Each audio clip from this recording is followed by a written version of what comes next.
May 13th, 2024, and start with the Pledge of Allegiance. I pledge allegiance To the flag of the United States of America and to the republic for which it stands, one nation, under God, indivisible, with liberty and justice for all. Okay. Mr. Lego, could you please complete a roll call? Yes, sir, Mr. President. Mrs. Issen. Here? Dr. Klein. Present. Mr. Kachasik. Here. Dr. Koshjo. Here. Mr. Leonard. Here. Mr. Matarazzo. Here. Mr. Nemec. Here. Mr. Petrucci. Here. Mr. Stovar. Here.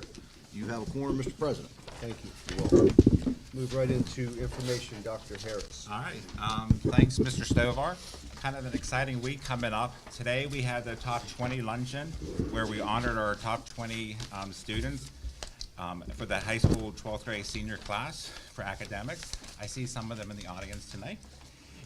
Tonight is also, I wonder what the sport, if anyone has it for softball. All the schools' sports teams with high school made the playoffs. Tonight is softball, tomorrow is volleyball. Wednesday is track for individuals at Slippery Rock. Thursday is Wednesday is boys lacrosse. Thursday is girls lacrosse. This Thursday is the band and choir, or at least the band show at Trafford Middle School.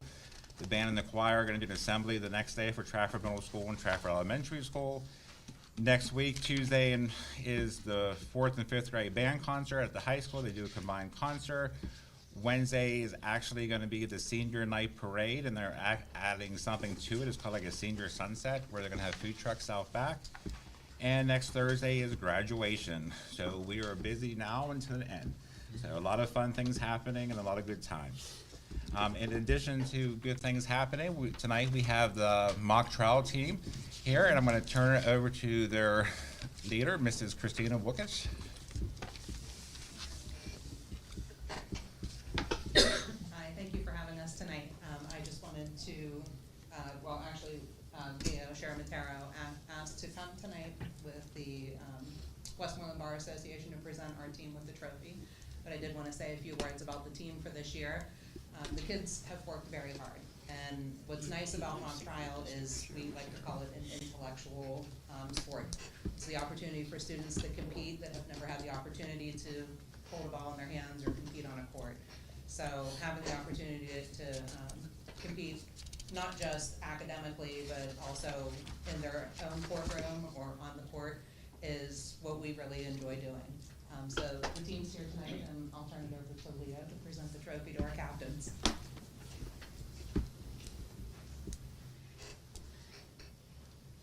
Members of the school board, Ms. Wookish, teachers, parents, and students, thank you for the invitation to present the mock trial trophy this evening. For those of you who don't know me, my name is Leo Sharon Matero. I am the president-elect of the Westmoreland Bar Association and the mock trial committee chair, and have been for the last 5 years, very long time. The high school mock trial program is a nationwide program that in Pennsylvania is sponsored by the Pennsylvania Bar Association and has been for many years. And it starts at the regional level or the district level, which is here in Westmoreland County. At our level, it starts with our county and some other surrounding counties with individual competitions between teams paired off in either a civil case or a criminal case, which is a criminal case, where they compete and present the case to a jury of lawyers, which is in itself a dangerous thought process, but they do well at it. This year, in addition to Penn Trafford, we had high schools from Greensboro, Salem, Norwin, a number of other schools participated in that event. And at the end of all of this, He texted me that the mic's not on. Mr. Vinton's watching from, he does all the video, and the mic wasn't on picking up your sound. well, Leo. I'm not going to try to repeat that. That's okay. That is okay. I kept hearing, I should have. notes, because I've done this a few times. So we've had a number of high schools, and Penn Trafford was one of those, and they did an outstanding job. Their level of professionalism that I saw, and I've been a trial attorney now for going on 26 years, and the level of professionalism that I saw in the courtroom that they exhibited, I would put up right next to experienced trial lawyers that I have seen in court. I would be lying to you if I didn't say that when watching these teams, I have not on occasion taken some of what they've said in closing arguments and in fact made my own. The sincerest form of flattery. So it is wonderful to watch the students do this. It is wonderful to see all of them get up in front of people they don't even know, especially seasoned attorneys, and present the case and argue it to the jury and to the judge.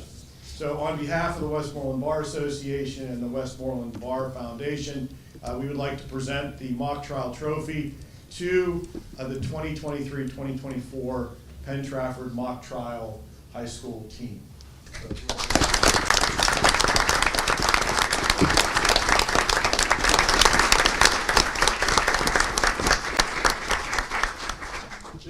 This trophy has been in existence since it started in 1988. So we keep adding more names to it, sort of like a Stanley Cup in that way. There you go.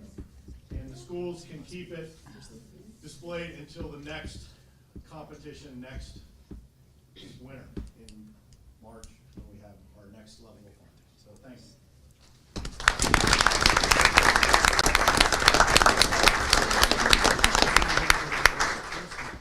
Christina, did you want to introduce all the winners? And if they're a senior, maybe the senior can say where they are going next year, what their plans are? Sure. We'll let our team captains actually go first. And Emma, since you're already here again, you're a senior. We have Emma Edwards, she's a senior. Saw her at the top 20 luncheon, and how many times did you get a scholarship Thursday night?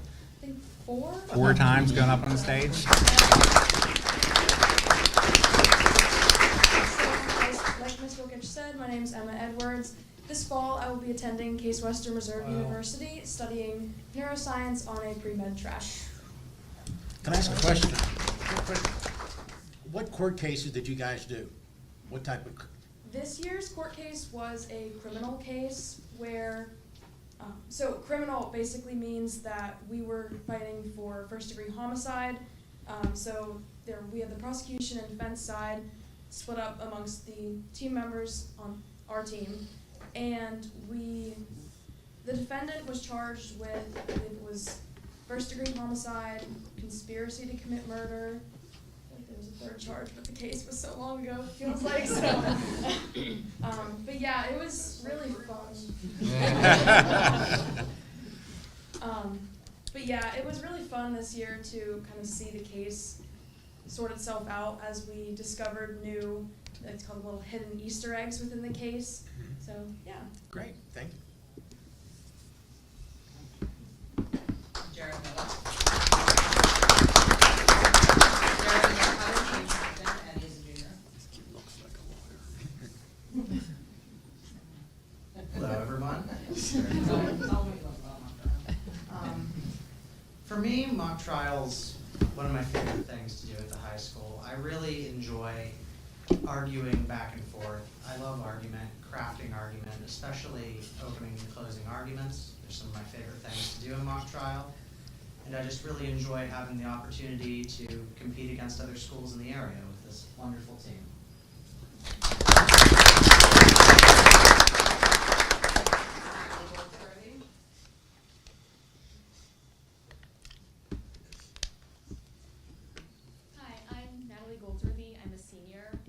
Going to the University of Pittsburgh to study computer science.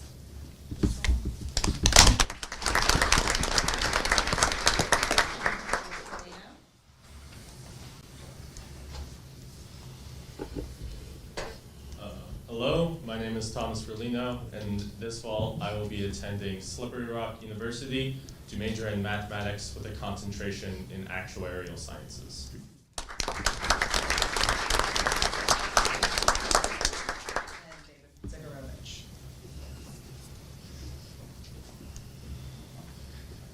My name is David Zagarovich. I will be attending Slippery Rock University and majoring in history education.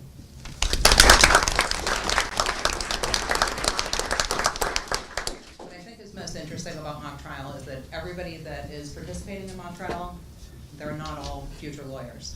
They learn litigation skills, they learn public speaking skills, they learn how to take care of self-advocacy, and all of those skills happen right inside of our practices every day. I will introduce the rest of the team members that are standing. I won't let them come up here because they don't have anything to say.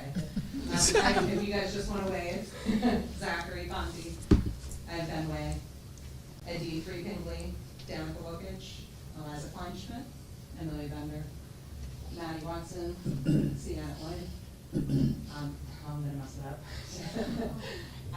Adoransola Edita Milia, did I say it right? Riley Joyce, did I miss anybody? We have a much larger team.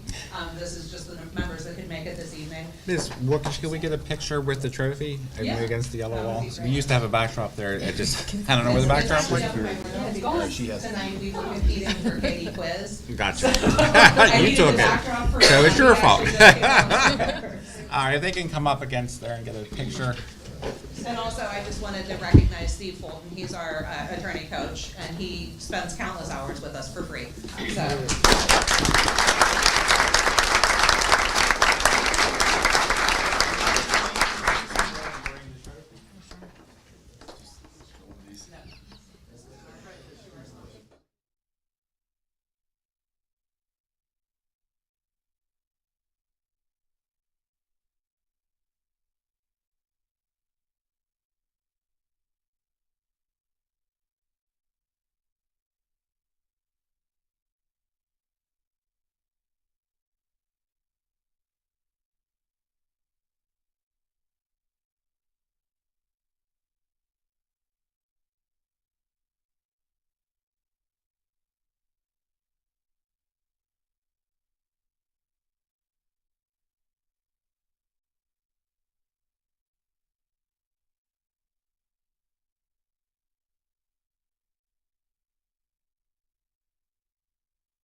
That's all I have for information, Mr. Stovall. That's everybody. Couple stragglers.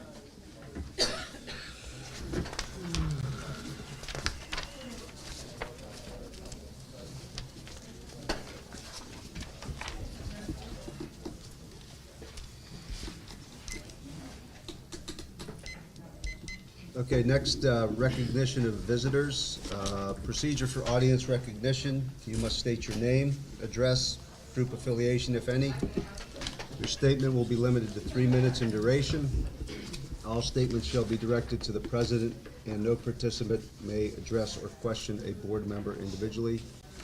You may be interrupted if your statement is too lengthy, personally direct, abusive, obscene, or irrelevant. I have a list of residents who wish to address the board.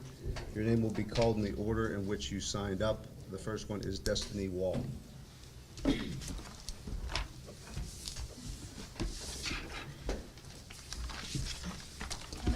can you hear me? Yes. Hi, my name is Destiny Wall. I live at 145 Stewart Street, Trafford, PA. PA. I'm here to talk about bus transportation. I have 3 children. 2 children have already graduated from Penn Trafford. They are typical children, and my youngest is 15, and he is neurotypical, meaning he has many special needs. He has a rare disorder called Lennox-Gastaut syndrome. So it's seizures that is uncontrolled by medication. He also has intellectual disability and cerebral palsy. So typically he has 5 to 20 seizures a day. He has been going to the Children's Institute Day School since the first grade, the middle of first grade. He's an 8th grader right now. So I say all this because I'm bringing up First Student Bus Company for the past 2 years. They have had multiple breakdowns, 13 this year alone. I've only received 3 phone calls that they would be late, where the children were, no air conditioning for a week last year, and I've been communicating with many people about this. So I'm really frustrated because our most vulnerable kids who can't speak for themselves are nonverbal, literally. Also, the unnecessary stress they put on the drivers, the nurse, and the caregivers because they're trying to care for these children. They have lack of communication. Over 30 emails and text messages. I'm here today just to bring light to First Student Bus Company that they are slacking and caring for our most vulnerable kids, and I'm here to speak for my son who can't speak for himself. I know that they did lose contract. They did lose contract with 2 school districts recently, Huntfield and in Allentown. So I was just wondering if there's another vendor that we could think about. Are they fulfilling their contract? Also, I would like to know, can we get all the maintenance logs for these for the last 2 full school years? Also, all the logs of the incidents of breakdowns. In the Bible, it says that we need to care for those who can't care for themselves. I love Penn Trafford School District. It's a great district. That's what I have to say.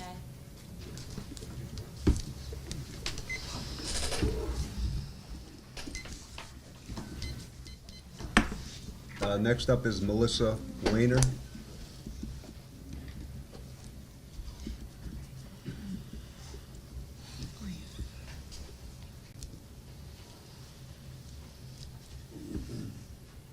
Hi, my name is Melissa Warner. I reside at 224 Cabot Avenue in Trafford. My daughter, Leah, she's 17 and has been going to the Children's Institute since kindergarten. Actually, first grade, I take that back. She attended kindergarten with Penn Trafford. She has multiple disabilities, cannot talk for herself, and I feel that it is a huge safety issue for the bus to be breaking down. It is in her IEP that she has to have air conditioning. She does not sweat, so therefore she overheats and can go into a seizure.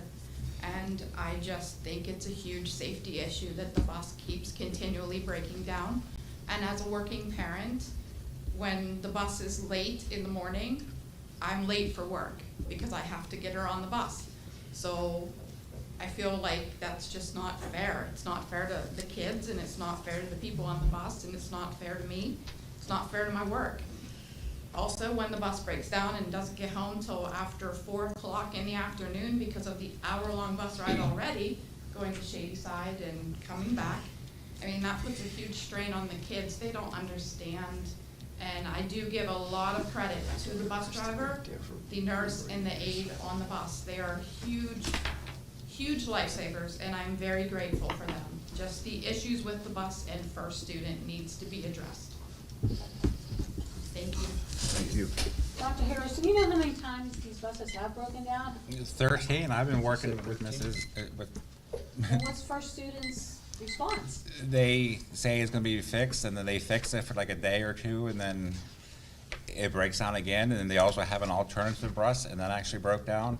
We've called several times, every time, like, we want them to get a new bus. They promised me next year that they have a purchase order for one, and they sent me the purchase order. It's actually built for the students who go to Children's Institute, because it's so many wheelchairs, 10 different wheelchairs on that, and they have a special one I still have built to hold 3 for wheelchairs. it. Pardon me? 3 wheelchairs plus students' seats. But it doesn't help the situation that the bus is coming next year when it's breaking down this year. Are we gonna expect it for August, end of August? That's when we're expecting it. Our contract with First Student, where do we stand? Is it year to year, 5-year, 3 year? It's 5 years. And then we're in which year, Brad? Maybe 3 or 4. It's right in the middle. Dr. Harris, as you know, my son goes to McCullough. When his bus is running late, I get a text message. I believe it's from, is that from the principal? It's either from the principal, but it's through the app, First View. And that's why I'm surprised that they're not getting a First View app, because that's the easiest way to communicate to a group of people all at one time. And then you send it out, then it's done. Who generates that? You don't get those? Yeah, usually at the school, the principal, or sometimes the first student does, and that's something that the first student really should be doing. I mean, that's like that's the easiest thing to start the problem. Could you That's have one a fix. conversation with them to see what? Yeah. I'll just make sure that they have somebody that's on the bus, I guess. Yeah, if the That would Children's generate Institute that. wouldn't necessarily have that direct line of communication. Well, I'm saying the bus driver. The bus driver, and bus everyone company else. does. The bus driver, nurse, caregiver, somebody that's actually there.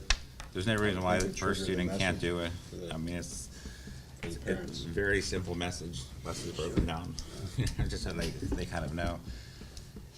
And as the one parent said, she didn't know, and with her work schedule and different things, and they've been calling us, and I like the fact that they do point out the bus driver and the aides, and that everyone is doing the best they can. They just can't help it if the bus breaks down. So they are But good. it's bad for these kids, because I myself had a kid like that who had no temperature control, couldn't sweat, couldn't do anything. No air conditioning would have been disastrous. I mean, it did end up with hospital stays sometime and seizures, like you said. So it has to be addressed with these kids. It's been going on for a Is year. there any chance next year to have a plan B in case we do have breakdowns? Well, that also involves getting maybe extra 2 buses But they- for, I know, but it's with an extra something that's nurse. necessary, especially all these breakdowns they're having this year. So they told us that they had an extra bus, but that bus breaks down as well. So both buses that's are not breaking good. down, yes. No, because it's like you're replacing one bus that breaks down with another one. But we gotta have, there has to be some kind of alternate that operates. Can we also have our legal counsel look into the contract to see what it says? And our parents have been more than patient, more than patient. I give them all credit for that, more than patient. And then if you could follow up with the board too on why they're not sending out messages. Sure, because that's an easy fix there for that one. Okay. Next signed up to speak is Christina Job.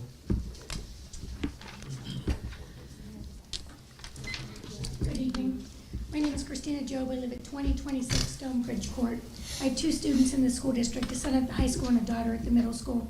I wanted to start by commending Carly Belch for her comments at the last meeting. I have no reason to duplicate her facts, so I'll start by talking about the relocation of Dr. Horvat at the high school. She has been with the school district for 24 years, 8 of which an assistant principal at the high school. During this time, she has fostered relationships with so many of the students at the high school. She has become someone that they can trust and count on. Parent after parent has talked about how Dr. Horvat is fair with the students and also someone that is tough with them and can handle many of them at any time. She is engaging with the students and has created clubs and so many things that they can get involved with. She truly has been a person who has always had the students' best interest at heart every single day she walks through the doors. Something that you may not know about Dr. Horvat is that she acquired a PhD in leadership in 2020. This PhD allowed her to have an area study for her dissertation, preparing students for the workforce and in college, looking at her writing instruction as an impact for students in the high school. I'm not sure what value that brings to an elementary school, but I know that it's 100% valuable to people in the high school.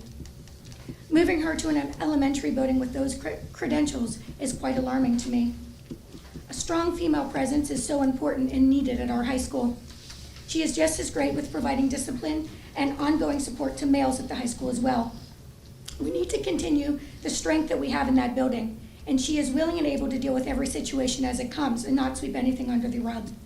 Our children deserve a fair-minded female leader, and she is the woman to do that. Things in this district, unfortunately, have changed. Not just recently, but have been changing slowly over time. The question becomes, whose best interest is mine with this change? Not just Dr. Horvat, but being the move of all principals. After speaking to several parents, it's clear that many people within the district think that the problem is trust. The school board and the superintendent do not seem to agree and trust each other. The principals, where do they fall? Many are agreeing to this plan in public, but are dying on the inside. It sounds like to me that they may not trust the people sitting at this table. And the teachers, how can they trust in this with all of this? Many have worked in the same building under the same leaders for many, many years, and that stability is now changing with no real explanation. And let's talk about the parents, the voting taxpayers of this community. We are hearing a lot. Yes, rumors are everywhere, and to be honest, those don't even matter anymore. But before we end here, let's not forget about the most important piece of the community, her losing trust in all of us. It is the children. Whether the high school students who will report back in August and hopes to see Dr. Horvat, or a second grader who absolutely loves Mr. Schwartz at Harrison Park, we're creating a world of confusion and disappointment for our kids. We're supposed to create a safe place for our children to learn and grow. When we take away the very people who foster these environments, it creates more confusion and uncertainty for them. Unfortunately, the parents of this district are very unsure why. That email did not explain or map out any real plan, especially who will replace Dr. Horvat and assist with 1,220 students at the high school. Until we see what that plan is, or make sense of the betterment of this destination school district for our children, let's keep Dr. Horvat at the high school, where her qualifications, years of schooling, and expertise say she should be there, allowing her to do her best work and the work she loves for our school district and our children. Dr. Horvat bleeds green and gold. Her family taught her that. You are honored, and we are honored to have her here, and we should not be making any closed-door decisions that jeopardize the good of our school district. Thank you. Thank you.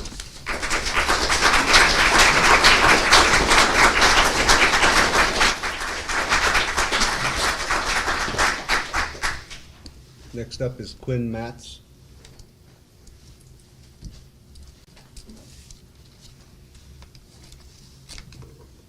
I want to, 6011 Brookside Drive, Export. I want to start by thanking everyone for their service, as I know these positions can be thankless jobs. I'm here today to speak for the students, parents, teachers, and all the principals that do not support the administration's decision for realignment. I've reached out to the superintendent, assistant superintendent, asking for research or successful practices that support their decision for realignment, but was not provided with answers. So I ask, is this really what is best for our students? As a high-performing school, I just don't see the need for this type of for this action for academic success. I actually could foresee a drop in performance with all of our schools due to this administration's decision. As a teacher myself, who has endured realignment, I do not support it. In my personal experience, realignment has been negative for both the teachers and students. It has not increased test scores and has only pushed around problems. One of the most important relationships in our school is that of the principal and teacher. These relationships evolve over time and are the reason for our students' success. When you take teachers away from the principals that hired them and have trained them, You have to reestablish relationships, you have to do more trainings, which takes time, and the children will suffer during this transition.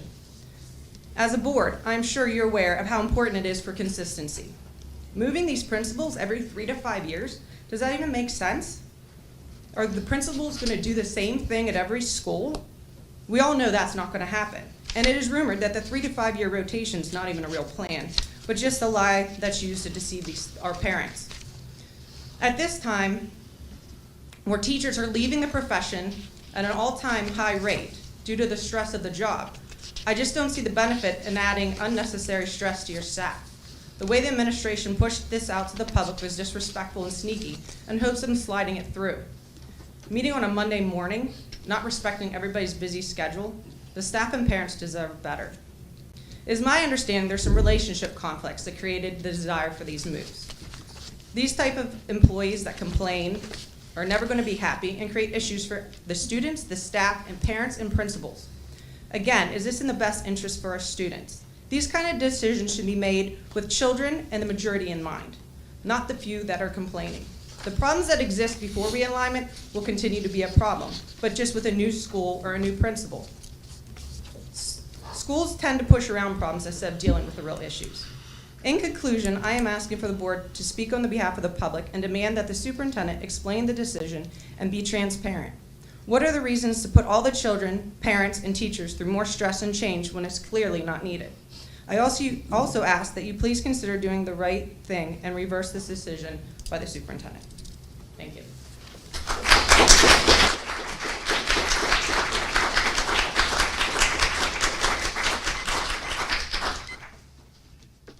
Carly Bausch.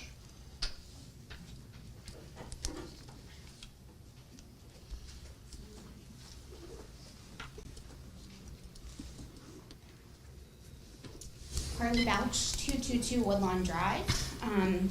First want to thank you, Christina, for the shout out. I appreciate that. I've gotten a lot of feedback from the community. Just here to speak on behalf of the realignment and my 3 children that are very young in the elementary years. In your letter explaining this transition, it was promised that it would be seamless. Well, it's been less than a month, and from all accounts except maybe yours, this is undeniably false. My question is, how do we get our questions answered? I posed questions last week, no answers. The only change between last week and this week is that Dr. Harris didn't call me personally prior to this evening. Let's talk about transparency. It appears this administration and school board are taking the inventory of everyone except for themselves. How many of you have relatives hired in this district? Have specific job titles been created for specific relatives? I'm officially asking for the statistics that back up this massive change and how it is in any way good for these children. I personally have worked in the mental health field for over 15 years. There are tons of studies done on the positives of consistency and the negatives of large changes, especially after the world has gone through change due to the pandemic. Let's talk about the outpouring of support I received last week. Many teachers are unhappy and the way you've treated them is shameful. I've heard countless stories of children being upset because a trusted adult, their principal, is being ripped from their lives. A standout comment by numerous parents is the show of disrespect by this board towards those of us speaking up for injustices. Some of you have been on your phones talking to each other and not answering any questions. Thankfully for me, that is not the case. Transparency is happening. A lot of injustices by the superintendent and board is coming out. As taxpayers, we have a right to know where money has been spent and self-serving policies are implemented. People are very upset that you, as the board, have done nothing to stop the superintendent. Will you be having another meeting in the evening when all people have a better chance to attend? In my opinion, people who have nothing to hide, hide nothing. This is not the case here. I reread the email that Dr. Harris sent. What I find most comical is that our elementary teachers and their principals have succeeded in bringing in families to this district based on their test scores alone, and you decide to destroy that. I fear that you are stubbornly sticking to your decision from pride alone. Board, Dr. Harris, I am embarrassed for you. Board, you standing by this decision is simply foolish. Each one of you are accountable. You need to do the right thing. Stop the nonsense. It has not worked at neighboring schools, and it will not work here. It's like trying to replace Santa or Hanukkah Harry with the Tooth Fairy. It can't be done. This is the time in the school year where everyone should be happy celebrating the final days of the school year, fun days, field trips. But instead, as an outsider looking in, it seems as though the typical joyous end-of-year atmosphere has been ripped away. Finally, I asked some teachers this week what message they would want conveyed. They said, quote, "We're heartbroken."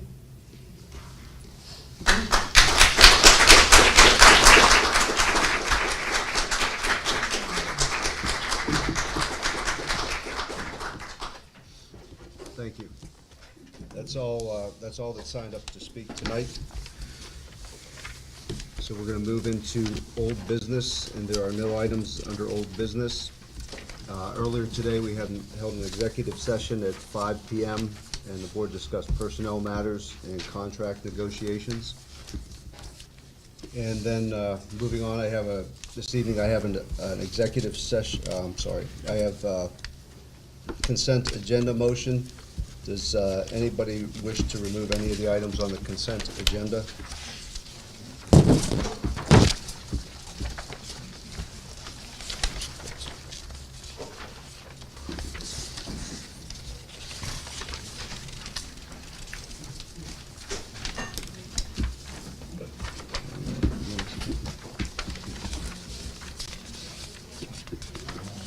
Hearing none,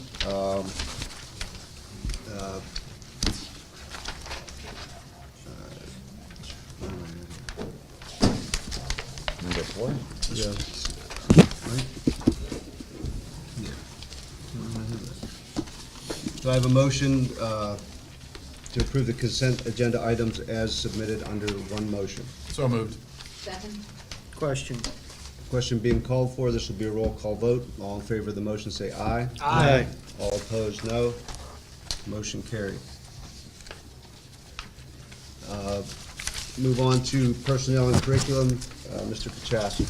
Hey, thank you, Mr. President. Move to employ the following personnel. New employment is contingent upon the receipt of all necessary documentation that will include Clearances Act 34, Act 151, Act 114 from the Commonwealth of Pennsylvania within 30 days. Laura Alexander, an athletic secretary at Penn Trafford High School. Michaela Knoll, a super sub at Sunrise Estates Elementary School.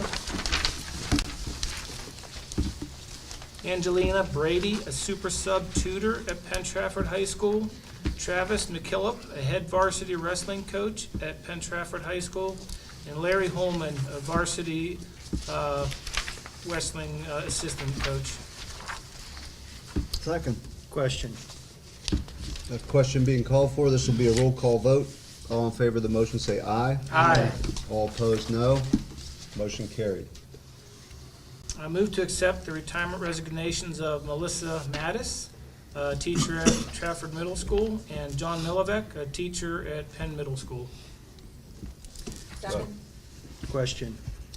Question being called for, all in favor of the motion say aye. Aye. All opposed, no. I just want to jump in there. Motion carried. Together, the two of them have spent 60 years combined in the Penn Trafford School District. Melissa did an excellent job as an English teacher. She was not only starting off her career at the high school before she moved on to Trafford Middle School, whereas John Milovek also started at the high school and he moved back to Penn Middle School to finish out the last of his year. So both the teachers will be missed. Just wanted to make that announcement. That is all I have, Mr. President. Thank you, Mr. Kachasik. Policy, Public Relations, Legislative, Title II, Mr. Petrucci.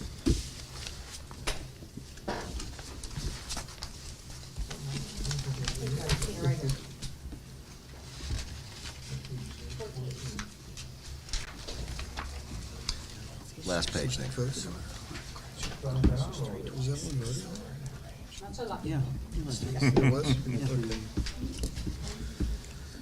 My son's school.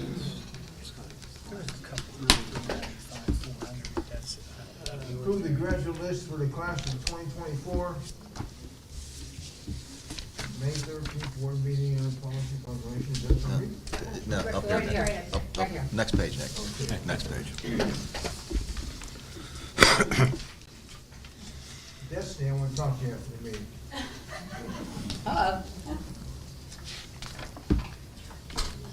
Move to approve the list of 317 graduates, class of 2024, as submitted by Mr. Tony Aquilio, principal of Penn Trafford High School, pending satisfactory completion of all requirements for the graduation as prescribed by the Commonwealth of Pennsylvania and the Penn Trafford School District. A copy of this list will be filed with the official minutes of this meeting.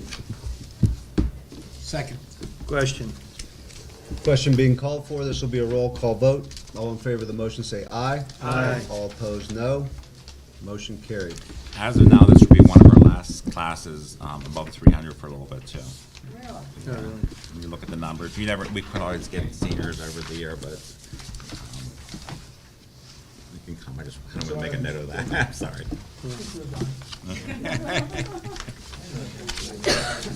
Okay, and other than that, I have a motion for adjournment. Motion. Any second? Second.